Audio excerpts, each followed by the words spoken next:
Hey guys, it's Pete from Pete for Anxiety here, the mental health podcast, breaking the stigma that mental health is talked about. Welcome in today's episode. Before we get started today, we need to cover a few things really quick. Let's talk about the Pete for Anxiety Patreon first off. It's only $1, guys. $1. What does $1 get you? $1 gets you into the exclusive episodes I am recording currently. I'm actually focusing on certain different diagnoses of things to show you guys what it actually looks like as it manifests in a person. So why not for $1, judges? Yeah, they said $1. I just checked with them too. See, they said it was okay. It was $1 anyways. Let's also talk about the Oracle Talk Radio Networks app. In case you can't be here live listening to me, watching this video, supporting the show, you can listen to it on the radio app. Why not? It connects us live to our 365 radio. Just go to your app stores and download the Oracle Talk Radio Network. You'll see the big old Oracle Talk Radio Network app logo right on there. Download it and it'll connect you to me, 10 a.m. Central Standard Time, 3 p.m. Central Standard Time, to Pete for Anxiety when I'm live doing my thing right here, informing the world and raising mental health awareness. So where are you going to be? 10 a.m., of course. Come on, we just talked about this. Pay attention for once. Damn, do y'all know how to listen? And as always, guys, like, follow, and share the YouTube channel. If you guys like what you're seeing, leave some comments, man. We want to know. I want to know if you like what you're on. You want to be on the show? Let me know. Hit me up at PeteVersusAnxietyPod@gmail.com. And as always, guys, enjoy the show. And by the way, did I mention to like, share, and subscribe to the YouTube channel as well? Yeah, okay. I just want to make sure because some of y'all are hard of hearing in the back, may have to yell loud or get a megaphone or something. But, anyways, let's get today's show started. Y'all have a great one. Enjoy. Hello, welcome into this double header of Pete versus Anxiety, the mental health podcast, breaking the stigma. The mental health is really talked about enough. My guest today is a coach to caregivers and chronically ill patients. Please welcome in the one, the only Jen Fredericks. How are you doing today, Jen? I'm doing pretty well. Like I mentioned, I trust in the unfolding of the day. Jen and I are having a very interesting day so far, so we're going to see how it goes. Yeah. So, Jen, why don't you tell everybody a little bit more about yourself, a little bit how you got everything going and things like that. Give them a little feedback so they know who Jen is. Sure. Well, first of all, I'm a bit of a tree hugger and a hippie. That's all right. That's okay. And also love neuroscience. Not trained in it other than the training that I've done toward my personal resilience practitioner training and proactive resilience or prosilience coach and life coaching. But I also learned a bunch about the brain from my journey as a caregiver for my daughter, who was diagnosed in 2015 at 7 years old with a low-grade brain tumor. And so I've learned more about the brain than I ever thought I would. And it actually inspired me to go into the work that I'm doing now of supporting family caregivers and chronic illness patients. Beyond that, which people say is a big deal, but it's just so normal for me. When I was 16, the age that my daughter is now, I had a kidney transplant. Oh, okay. Yeah. So I've been navigating the chronic illness journey for 3 decades now. I had my second transplant in 2012. And so beyond the training that I've received, I have a lot of lived experience that I like to share with the people that I work with, because book knowledge is important. Mm-hmm. Life knowledge is priceless. I agree. So that's a little bit about me. That's a lot to unpack there. Wow. It is. Not only you had, I think you said 4. How many kidneys has it now been? It's been like 4, right? So I'm on my 4th kidney. Okay. So, yeah. We're all born with 2. They actually removed my, what I call native kidneys. So the kidneys I was born with. Yeah. And I had my first transplant at 16. My dad was my living donor. Jeez. And that lasted me a wonderful 18 years, got me through all of those, teenage and young adult life experiences and milestones. And then we adopted our daughter. And when she was 4, I needed to have a second transplant. Mine was just tired. Yeah. So my husband's twin brother gave me a kidney. Yeah. Which is funny. Awesome. Yeah, it is. And people are like, well, why didn't your husband give you a kidney? What's wrong with him?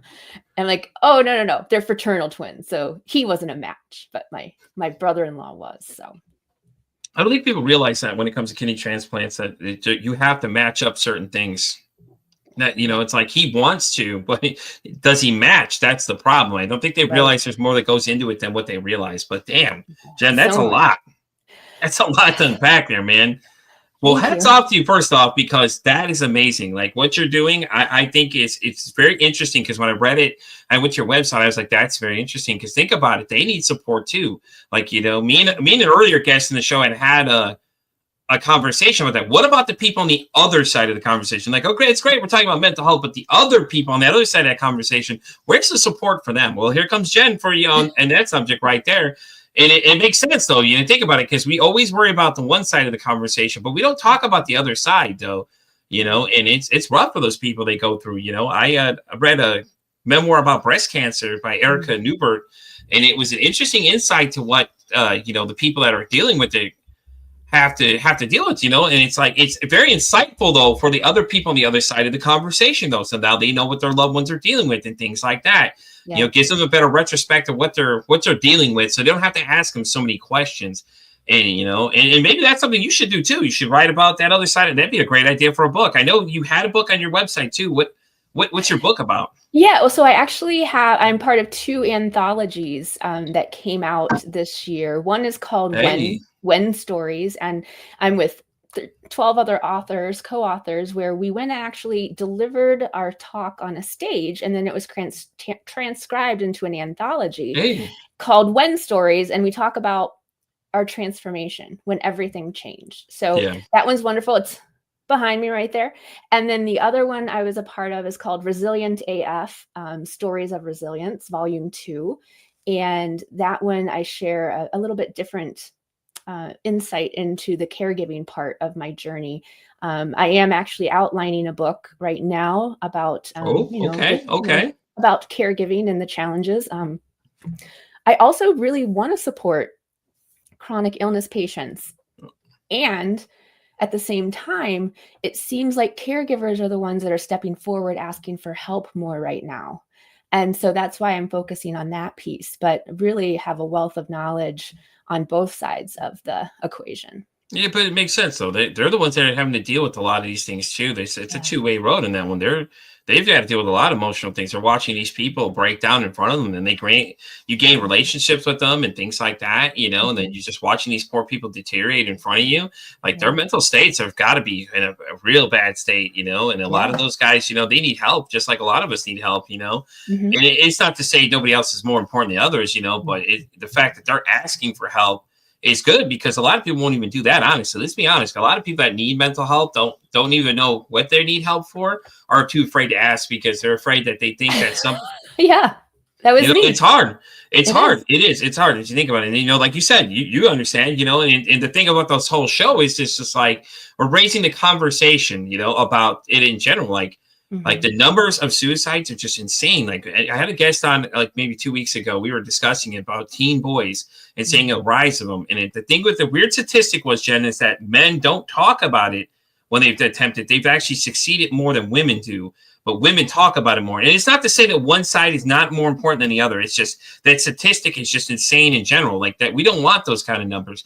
And I feel like we're not talking about it enough, and things like that too.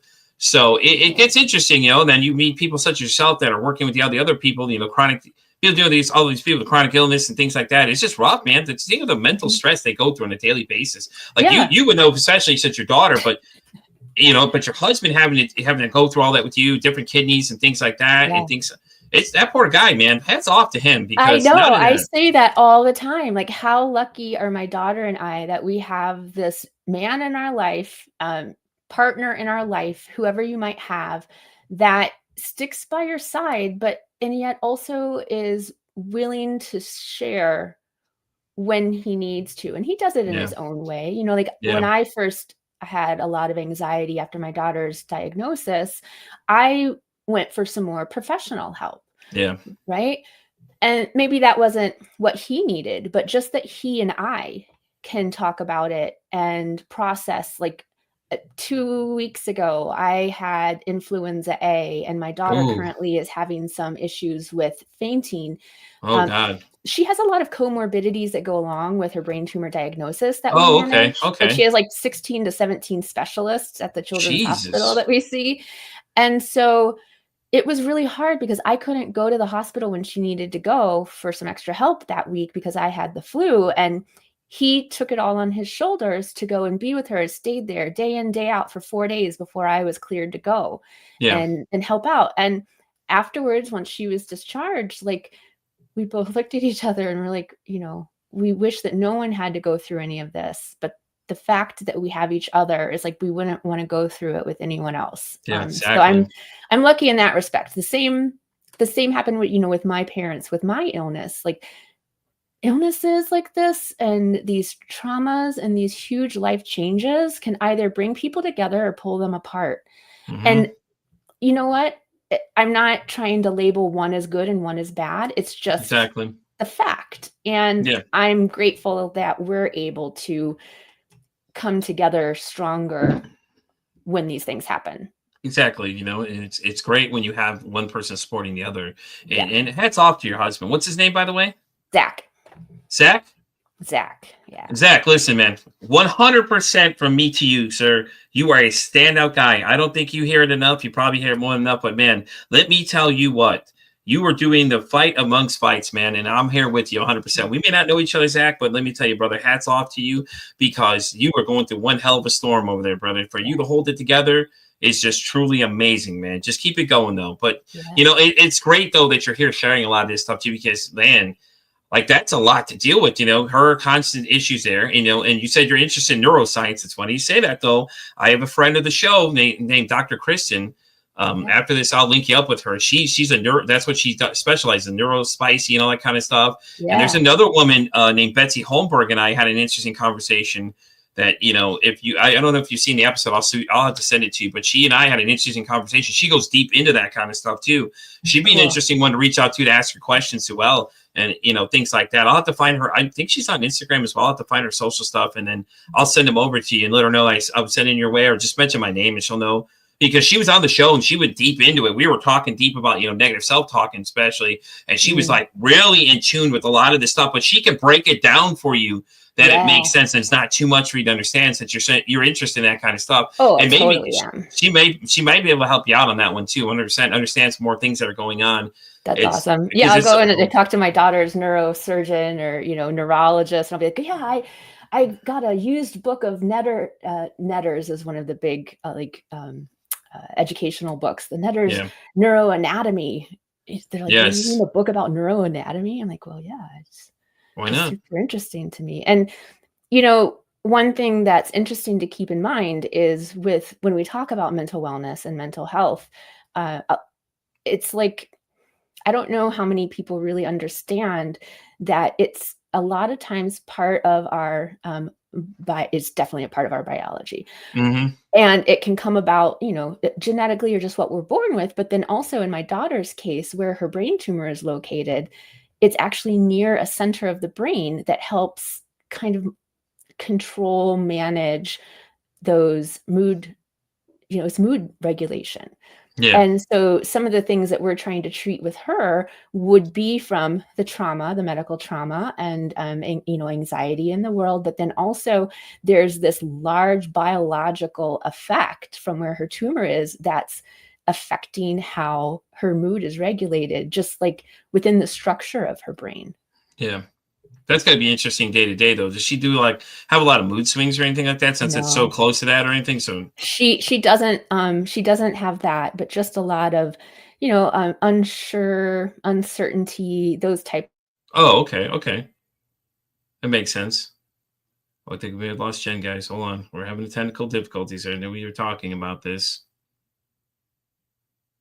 Guys, I apologize. We are having technical difficulties at this moment, but guys, Jen said she would come back on her iPad if she had to. She was, having trouble. So I apologize, guys. We're figuring this out as we are live and doing this thing.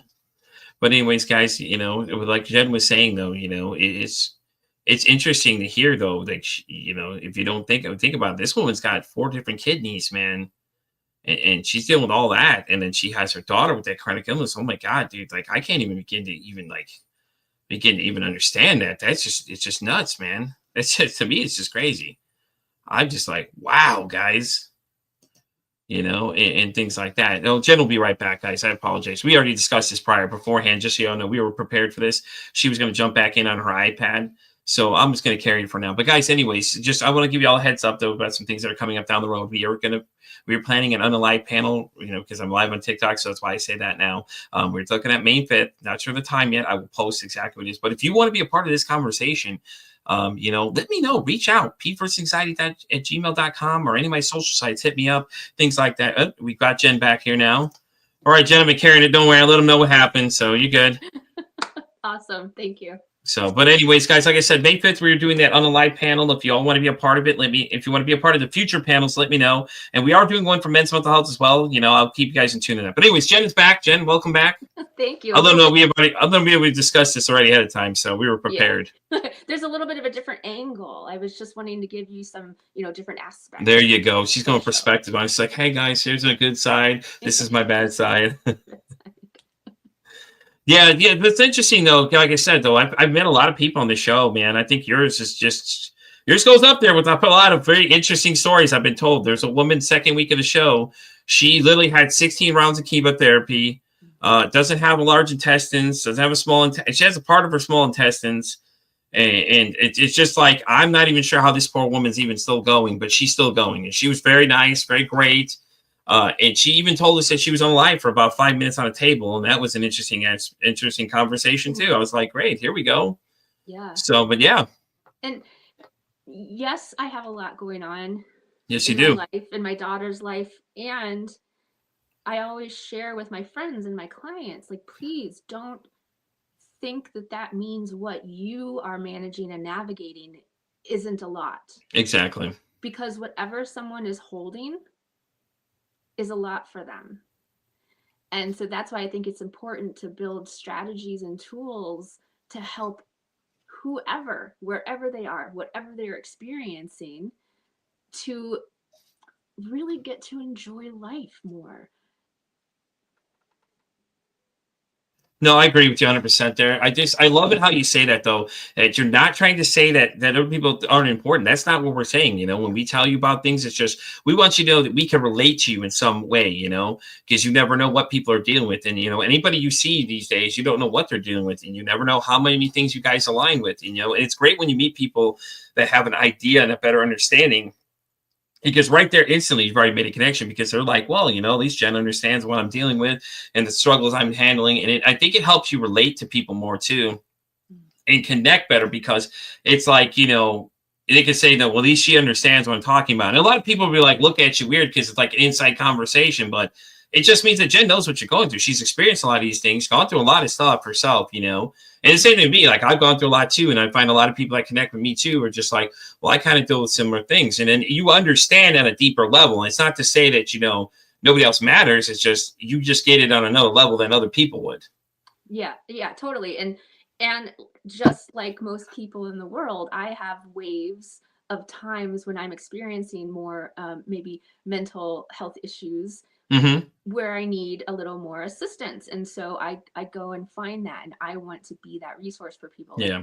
I'm going to be completely honest. I have been weaned off of anti-anxiety medication for, I would say, a couple of years because that's good. I needed it right after my daughter's diagnosis. It was too much.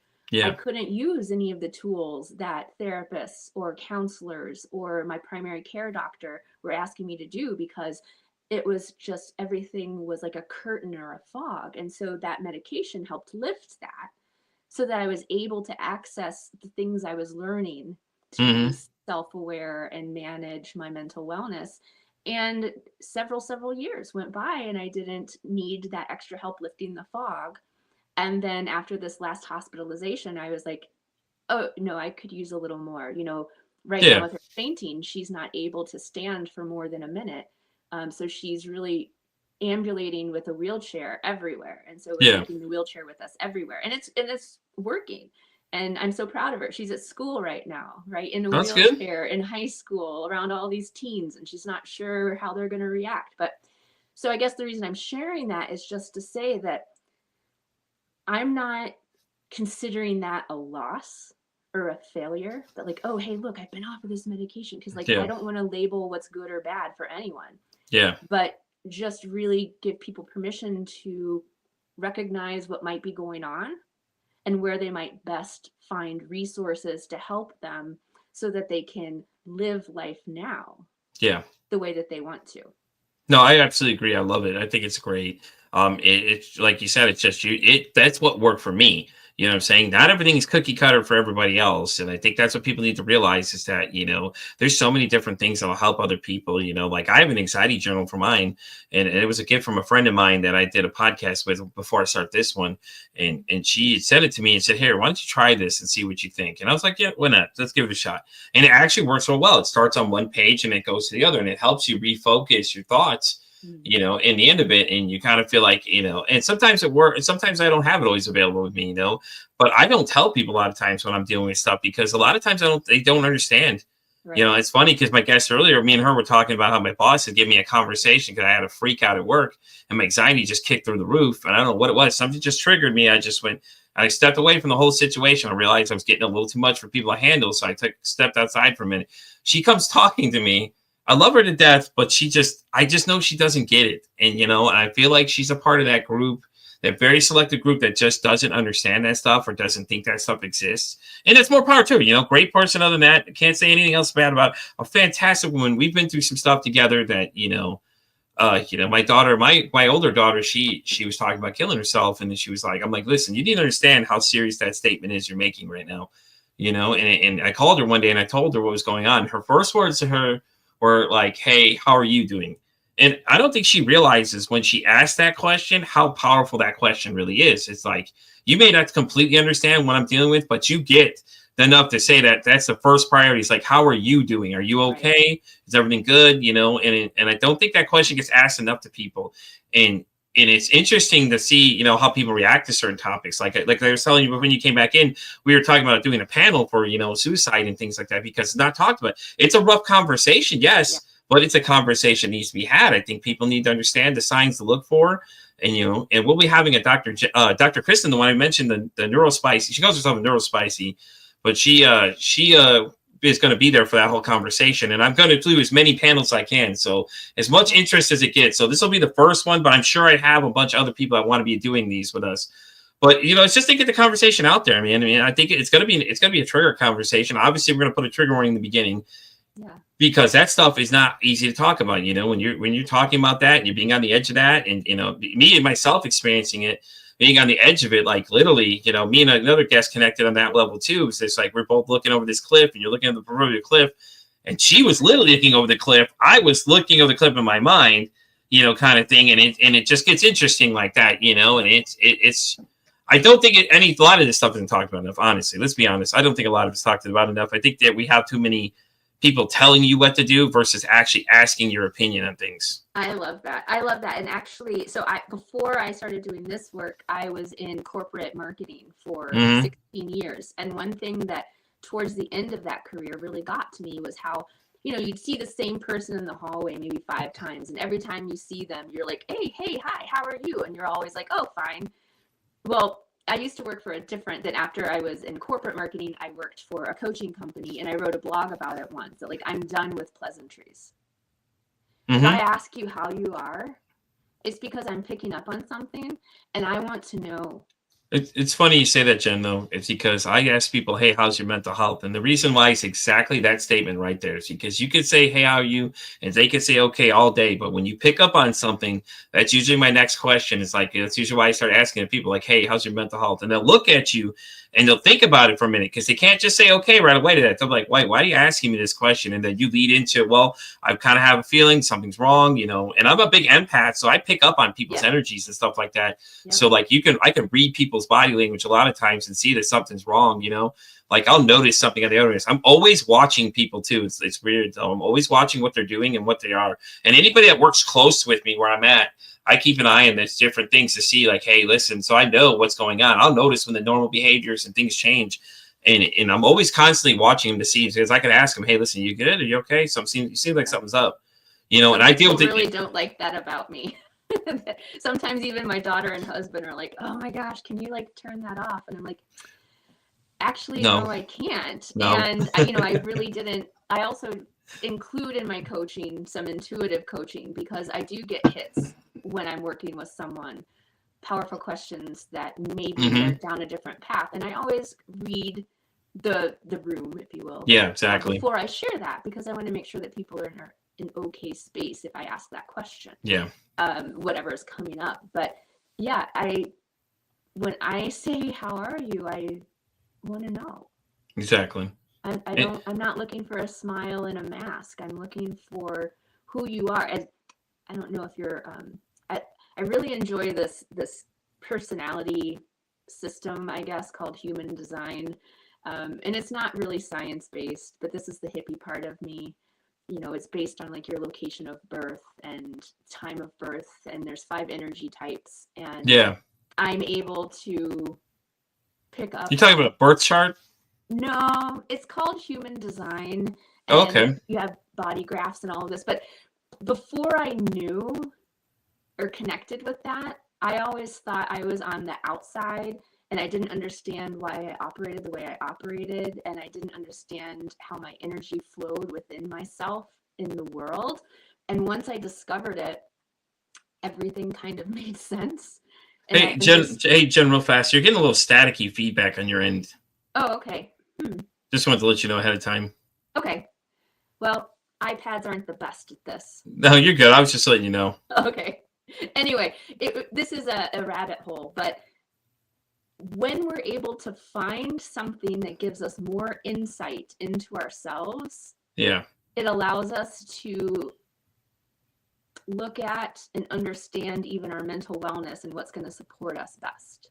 I like to do individualized, personalized things within a framework. Yeah. So that people can really connect with it on their own level. I'm 100% interested. Sign me up. How do I sign up for this? I'm down. I'd love to know. My guest this morning and I were talking about birth charts, and because she was talking about the astrological side of it, Yeah. and I was big into that too. And I would start learning different things about it, and got into a deep conversation. But I'm 100% fascinated to see what comes out from my results. Yeah, totally. I'll reach out with you, or Definitely. you can run it on your own. There's a free website if you go to Jovian.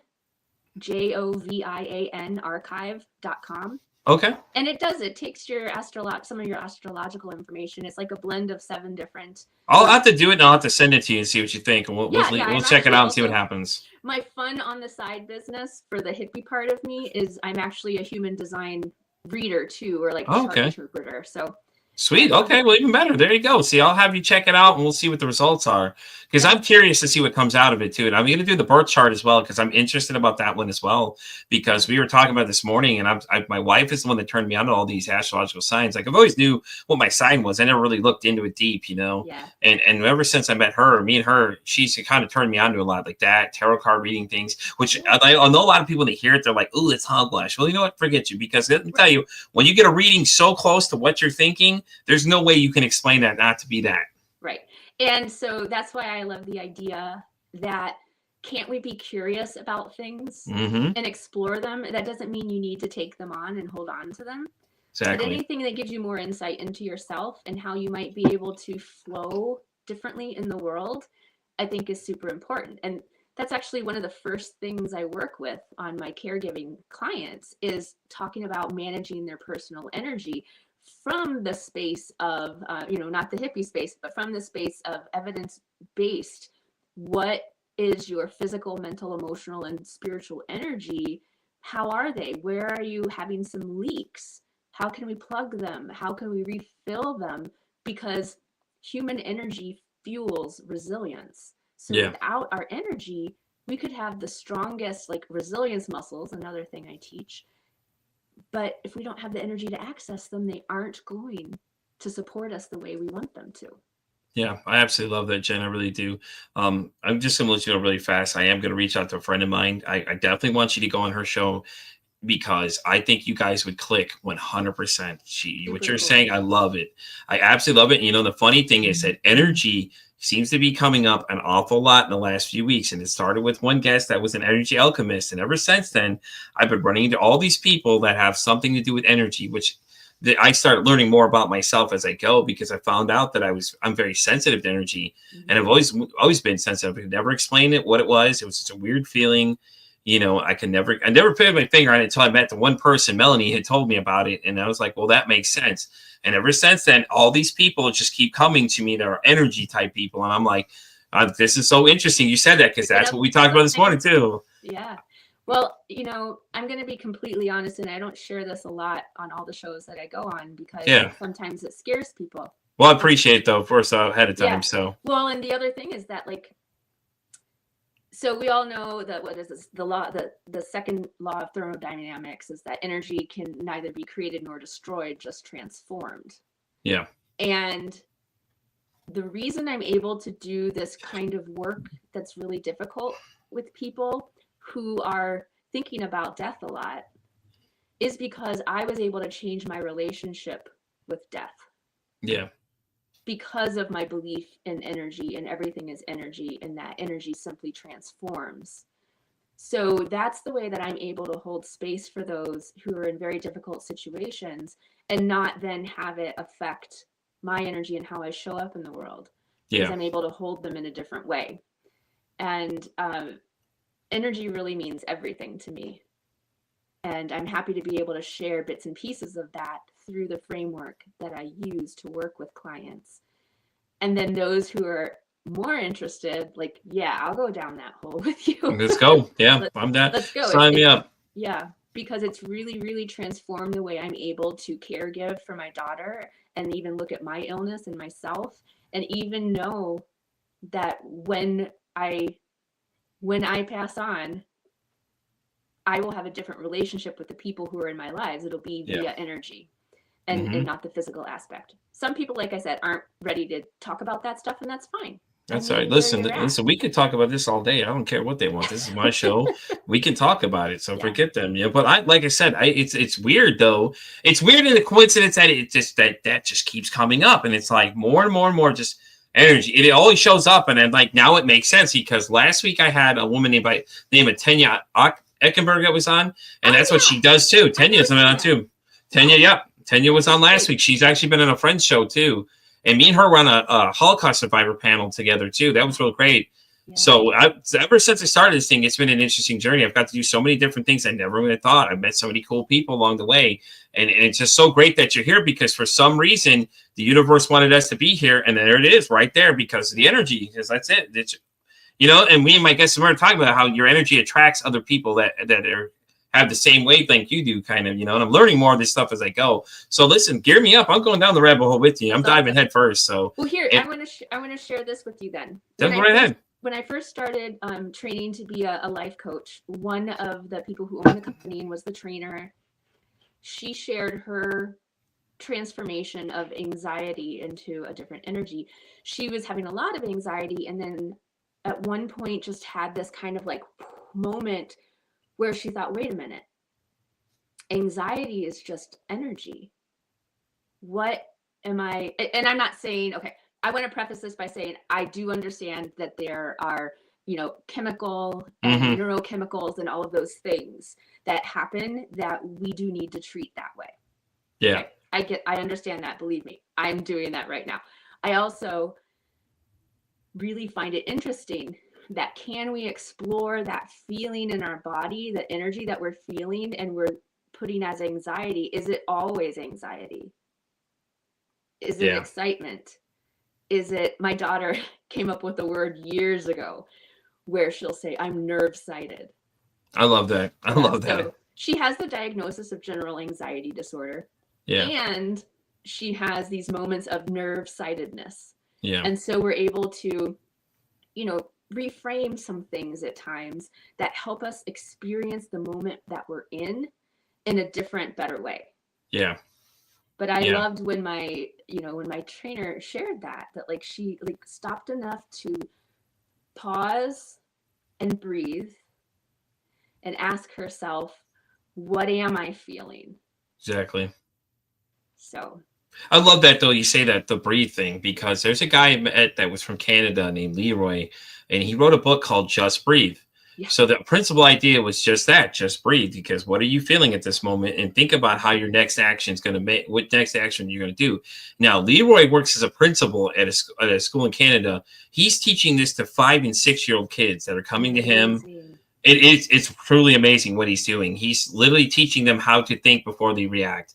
And a lot of times when he has to pull them aside and talk to them, they literally first thing he says, well, I should just breathe, and everything. It's so funny because that's what his book was called, and it's interesting when you bring that up because that's the first thing I thought of. I'm like, man, that's kind of interesting because, Leroy is talking about that. And a lot of people do breath work and stuff like that too. Yeah. And I'll have a guest later on sometime this year. He's an actually ex-Australian Special Forces or something like that. He wrote a book about breathing, doing like breathing to the breath work. Sorry, I got caught up in breath work. Yeah. But he's got a book I got to read before I interview him because I wanted to make sure, I'm well versed on what he was talking about and things like that too. And to go back to your point of your other book you're reading, I get weird looks when I told people I wrote a breast cancer memoir. They're like, "What are you reading this for? Why not? Why can't I just be interested in other people's stories?" Because I say it's so fascinating. The human element of life is just, people are all different. People go through different things. And, Erica's book was so interesting because in the back half of the book, it gets real raw, real fast. There's pictures of the aftermath of the surgeries that she went through and the scars and the stitching that looked like basically something out of Saw. And it was great though. And I told people the book I'm reading, and you should have seen the looks I got from half of the males were like, what? What are you reading exactly? Curiosity and lifelong learning is one of the brilliant parts of being on Earth. Exactly. You never too old to learn anything at this point. And I'm at this point where I'm just like, if I'm interested, I'm gonna go check it out. I don't even care anymore. I don't care what people think. I'm gonna tell you I'm reading it. If you don't like it, well, there's the door. See you later, because you don't have to care about it. It's fine. I enjoyed it. I thought it was a great book though. It was a real great read in case anybody wants to read it. It's called The Mastectomy I've Always Wanted. She had a double mastectomy. Yeah. And it's her journey from beginning to end. And then in it has these little poems that were so great that were just from her own personal journal, she said too. I was like, oh, that's awesome. That's why I enjoyed them so much, because you could feel the reality of them coming, because that's where they came from. And, you just feel that sense of like, ooh, okay, I really like these, but why? And then when I interviewed her, she had mentioned that's what it was. I was like, well, that makes sense, because you put a part of yourself in there in those poems that you put in there, because they're coming from your own personal diary. Right. Yeah, I'm going to recommend another book. Well, yeah, go ahead. What you got for me? That I loved reading, and I'll reread parts of it all the time. And I don't have the author's name off the top of my head, but it's called Close to the Bone. Mm-hmm. And it's talking about chronic illness as a spiritual journey. Oh, that's interesting. Actually, yeah. I'm going to check it out.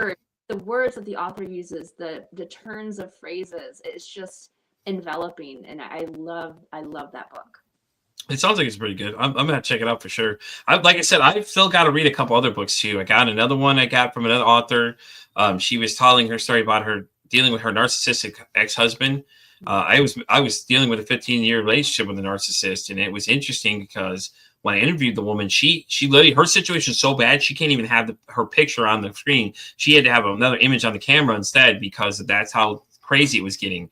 But it was so real, because this memoir she wrote that she sent me, that I've been reading a little bit of. I haven't finished it yet, but it's so interesting how much things line up, And the crazy thing was, she was about 35 minutes away from where I was living, down in the area where she's at now. Yeah. It was like, wow, okay, we were so close, but we didn't know it. And then here we are right here on the show all of a sudden, so, but it's so cool though, Yeah. No, I've been really enjoying guesting on podcasts and getting to know hosts and hearing about their other guests, and just being a part of conversations is super important to me, because you're shining a light on the importance of mental wellness and mental health. I think it's a conversation we need to be having every day with those who are especially close with us. Exactly. And, those who reach out for support. Yeah. And that's hard for a lot of people. They don't know what to do in those situations. And that's why I bring in different people that add different elements to the conversation, and they give out great tips and things like that, and I always ask them all different, hey, what are some tips you got, for anybody? So do you have any tips for anybody out there? Just anything you want to throw out there, some little nuggets of help for them. Just keep adding into our conversation. Sure. Well, I'll share one of my favorite quotes. Okay. Pain is inevitable. Suffering is optional. And we're not sure who first said it, who it's attributed to, but I learned it when I was 16 and on the chemotherapy unit for children, because I had just had my transplant and they had to keep my immune system safe, just like they had to keep these cancer patients' system safe. And I saw this as I was sitting in my hospital bed, feeling bad for myself and not wanting to get up and not wanting to do what everyone was telling me to do because woe is me. Why is this happening? Yeah. And here's a parent pushing an IV pole down the hallway while their kid, who's undergoing chemotherapy for cancer, is riding a tricycle in the hospital hallway. Here is the 3-year-old who was my neighbor, who had chemotherapy and radiation. He's 3 years old. Every night came over to visit me to bring me one of his stuffed animals so that I could be comforted that night. That's awesome. So that's why I try to live that, suffering is optional, and I want to try to help people ease their suffering while we're here and we're experiencing everything that life throws at us, because we know that that's like a constant. Change is a constant. And so how we respond, just as you were saying earlier with the breathing, how we respond versus react is what's going to really direct how we're experiencing life. Yeah, my tip that goes along with that is breathing. It's the first building block of prosilience, or proactive resilience, building your resilience for the turbulent world. Yeah. And it's self-regulation. It's calming yourself. It's what are the ways that you can bring yourself back into your parasympathetic nervous system so that you can make decisions and choices from your wise mind rather than our reactionary mind. That's awesome. That's true, though. Think about it, because if we think about it before we act, I think 90% of the conflicts we have wouldn't even be there, honestly, because we're not quick to jump the handle, or we're not jumping into things with emotion versus actually using thought before we react to things. Yeah. And that's why I was pushing for the panel. I was going to say really quick is that's why we're going to do the panel, is because it's a hard conversation, but people need to have these conversations about things, because like, especially when it comes to that topic, somebody comes to you and says something to you. I don't think people realize it. At least they're talking to you. Okay, let's look at the facts there. That they're talking to you. That you're already winning the battle there, because a lot of people that feel that way are feeling burdened. Feel like they don't want to burden you. And feel like they're a waste of space for you and things like that. All those kind of negative thoughts go through. But if they're talking to you, you're already winning the battle. Something you're doing or something you're giving off is giving those people the confidence that they can come to you and say, "Hey, Jen, this is how I'm feeling," and just start telling you about it. Mm-hmm. Now, how you respond from there. Yeah, that's the thing. You just gotta, just like we were talking about, you just gotta think about what you say next. Just be actively listening to them, and if you feel like they're getting to that point where they need some help, you need to get them some help, and just don't leave them alone ever. Yeah. I work with a lot of different clients and people experiencing different life things, and at some point I know that the framework that I use and the coaching that I use isn't going to be enough, quote unquote. Yeah. And so then I'll just say, I care about you and I want to support you. And this particular subject, or the way that you're responding to the emotion, which is completely fine because that's what you're feeling, is out of my scope. So let's work together to get you support so that you can come back to a quote unquote baseline, where then we can start working on moving forward, because that's what I do mostly as a coach, is helping people prepare for the future. But also I like to help people really ground in the present moment, because when we don't do that, we aren't experiencing life, which is the reason we're all here. Exactly. So breathing is, man, I'm doing it a lot today because, like I said, we've been, I've been going here or there, getting my daughter to school, my computer's not working, I'm feeling tightness in my chest. Well, what can I do? I can breathe. And I have that tool with me all the time. Yeah, I actually, for the first 3 months of my life coaching certification, I practiced intentionally, mindfully breathing. That's where I put my focus. And I think that's what's really helped rewire some of my responses and my mindset. Yeah. Because it's just part of me now. Yeah. I think mindfulness is a very interesting topic. I had a guest named Rudy that came on. He had created an app that's called Affirmate, and that's exactly what it is. He taught you how to be more mindful. And he said, listen, Pete, it only takes 1 minute a day for our app. That's it. He goes, everybody's got a minute. I said, yeah, you're right. And he is explaining, like, he used coffee as an example. He's like you drink the coffee. He's like, but if you're using mindfulness, you're smelling it, taking in that aroma it gives off, you're tasting and you're feeling the texture of the coffee, and you're breaking it down to such a deeper level. And it's so interesting. Now I can't drink coffee or water the same way because I'm having the same thought process going through my head the whole time. And I messaged him, told him, I said, damn it, Rudy, I said, I can't stop thinking about the coffee conversation. He just laughs hysterically. He's like, oh my God. But yeah, it was an interesting conversation though, because we were talking about that, and he's like, you can apply it to anything, honestly. Just kind of like, just think about it on a deeper level. And it's so interesting because when you start really thinking about certain things, like how the different perspective changes though. It's like, that's just not a cup of coffee anymore, man. You're really enjoying that cup of coffee now because you're feeling it from a whole nother, using the mindful set, you're being more mindful about what you're doing. And it gets interesting as you go and you apply that to everything else. Oh, definitely. One of the first things I did when I was feeling a lot of anxiety after my daughter's diagnosis about a year after, I had gotten to the point where I couldn't eat anything without being in a fetal position on my bed, having stomach pain. I was down to 100 pounds. Yeah. I was not the person I wanted to be for myself or for supporting her. And I was also laid off from my corporate job at the same time. And so something guided me to having coffee with a past coworker who was in the personal and professional development space. And that's how I got into the life coach certification and started doing this work. At the same time, I signed up for a mindfulness-based stress reduction course. Mm-hmm. And it was incredible because one of the exercises we did was mindful eating. And all we used was a golden raisin. And it took us 15 to 20 minutes to eat that golden raisin because of the things that you were just sharing. Yeah. It was a really incredible experience.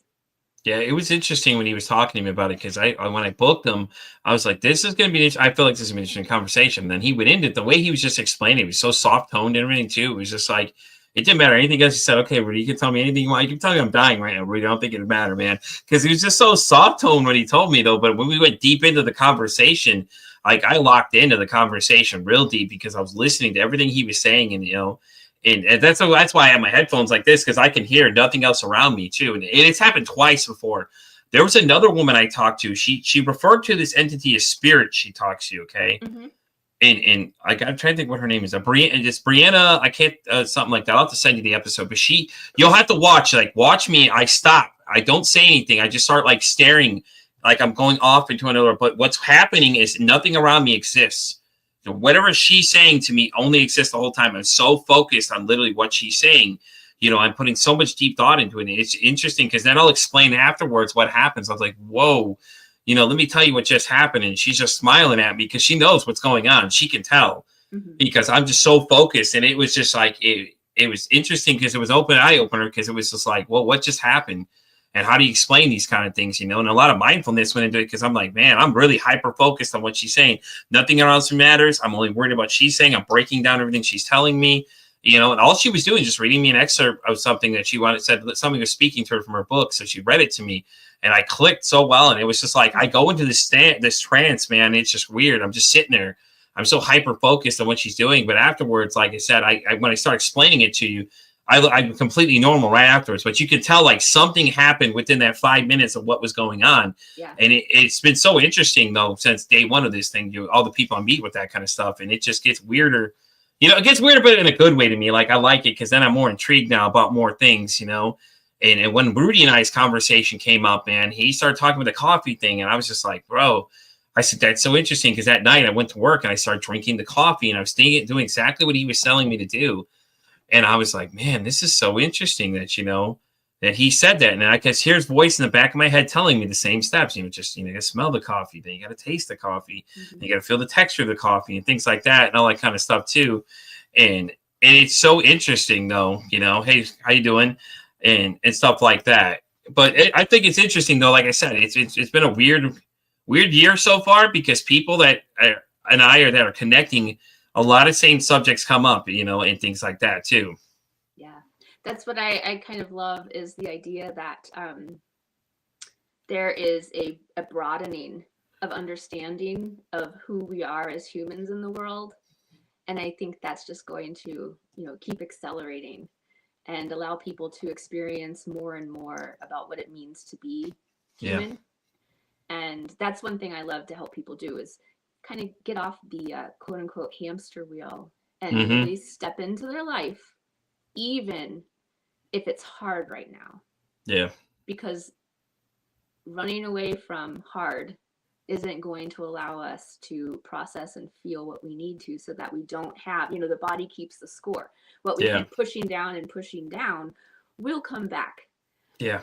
And so It'll come out like a bottle rocket shooting off. yeah. And so like taking those moments to start bringing mindfulness and breathing into your life, soon it becomes part of your quote unquote DNA, part of your being. And so you don't have to think about it as much. It's just part of how you show up in the world.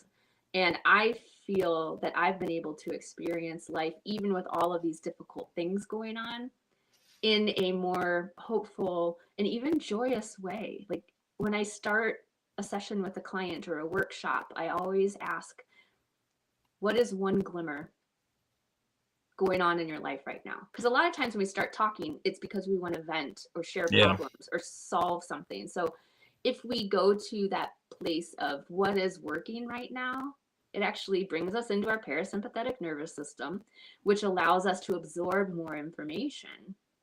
And I credit Deb Dana, who's a psychiatrist, because she termed that coin glimmer sort of as the opposite of a trigger.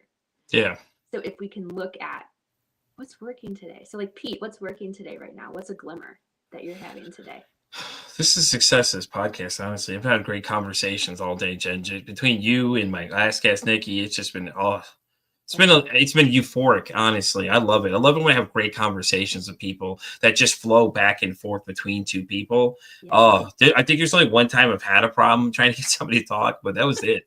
And it turns out that this funny story, it turns out that the same person that all of us had the same issue, because I have a little group of podcaster friends I have that we all communicate on Instagram, and we'll suggest guests to each other. Mm-hmm. And, things like that. And it was just like the same person name popped up. Yeah. It was so funny, but yeah, man, it's been a great conversation so far here. And then, like I said, I went earlier, and it doesn't feel like work. A lot of people say it's like a job, but it is somewhat, but it's sort of that. It's great because I get to talk to new people and have exciting conversations and engaging conversations with people about things. And when the conversation flows back and forth, it's euphoric. Yeah. I love that. I love that the piece of human connection that's so important to all of us that I think some of us forget about.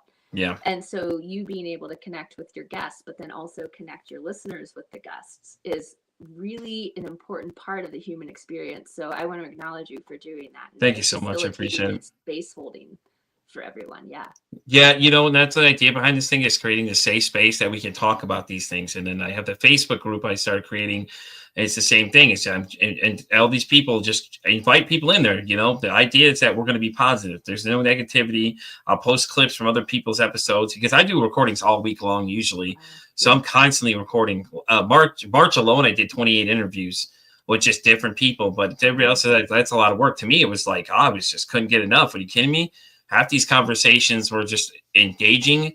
I think Betsy Holmberg and I is the one I enjoyed last month for sure. Her, Dr. Bonnie, and there was another woman, and then the Sherry Ann was the other one I really enjoyed too. But they not to say anybody else wasn't great, but we just watched the conversation ping pong back and forth. And me and Tanya had the same thing too. Yeah. We just had nothing. We could have gone for hours. Me and her, if she didn't have to leave, we could have gone for hours, honestly, because we were just enjoying going back and forth the whole time. I remember that conversation when I was on Tanya's podcast. Yeah.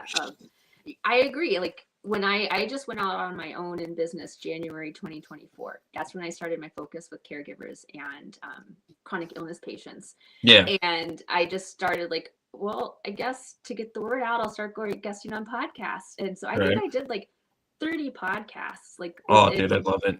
6 to 7 months, and Tanya's was one of those. I really enjoyed that. Yeah, I invite a lot of podcasters on here. So it's like Mentally Badass has been on the show. Justine's a really amazing girl.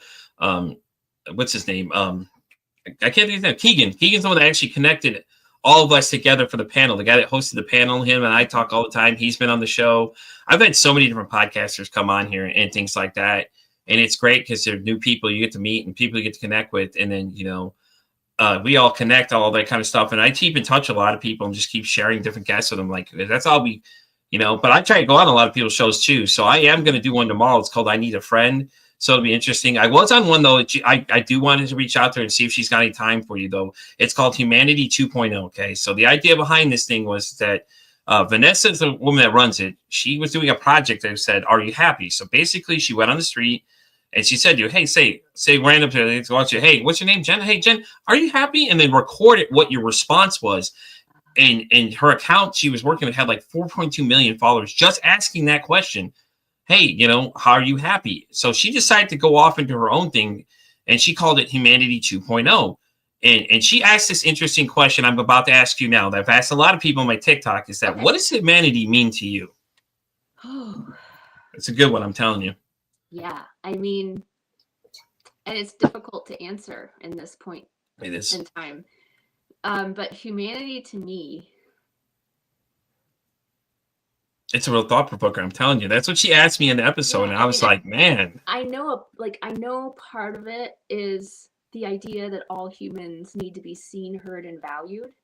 And so when you're part of humanity and you help facilitate those needs for other humans, I think that's really a glimpse of what humanity is. And then also the piece of connection. And what's interesting is the work that I do with caregivers. I have a resilience assessment where we look at your resilience muscles, the 7 that we're born with.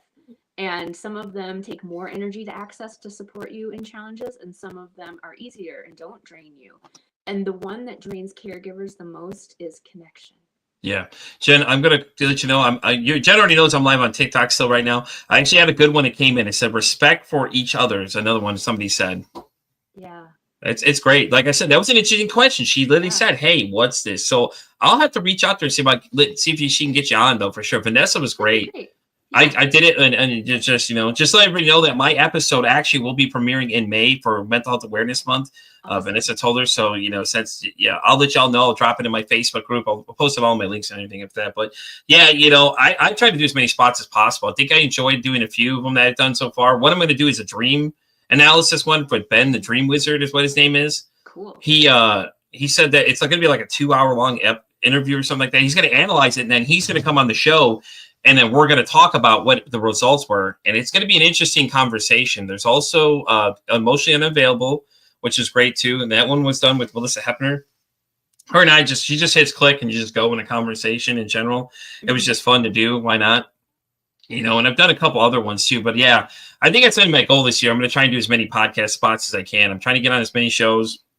Well, just because I enjoy it. That connection and conversation is something that fuels you and lights you up. And so then that's definitely something that I don't like to should on people, but that's definitely something that you should do or that you desire to do. So go for it. Yeah, I'm doing it too. I got a collaboration. Actually, I had an email I haven't really told many people about, but I got an email from somebody by the name of what's his name now? Rodriguez. I'm trying to think what his first name is now. Gentleman, Mr. Rodriguez reached out to me. Okay, so he has 15,000 followers on Instagram, and he basically said, "Hey, I seen your post. I want to collab. I like what you're doing." For someone that has 15,000 followers to reach out to me and tell me they like what I'm doing, means I'm doing something right. Yeah. And I'm like, I look forward to those conversations too. Anytime people collaborate with me and things like that, it's always because I'm always trying to help other people get seen too. Other podcasters, everything like that. I tell them all the time, reach out. I get musicians on here too. I've had a couple really interesting conversations. One with Lucy Lenore. She's had a part of a band called Haunter. Okay. This woman has 583,000 downloads. Okay, 20,000 followers on Instagram or something like that. And when I asked her to be on the show, she literally saw my comment on everybody else's, came on. And I didn't realize that she was such a big advocate for it. And it was so cool to have somebody with those kind of credentials just sitting there talking to you like. It was so surreal, though, but she was such a cool person. But then she revealed to us that she had BPD. And I was like, whoa, hold on, game changer here now. Like, this is interesting because you never know. If you watch any of her videos and things like that, you would never have an idea, And a lot of people didn't know what it was. That's what started my interest in it because a girl prior to that had mentioned that she had BPD as well, which caused me to start looking into it. And lo and behold, there it goes. And I start getting these other people that had it that come on. And it's so interesting to see how they all deal with it, and you get different perspectives of things that people are dealing with and how they deal with it. So And it's so great like that and things like that as well. And we got somebody on YouTube says I support it. This is actually a previous guest on the show. Feet movement.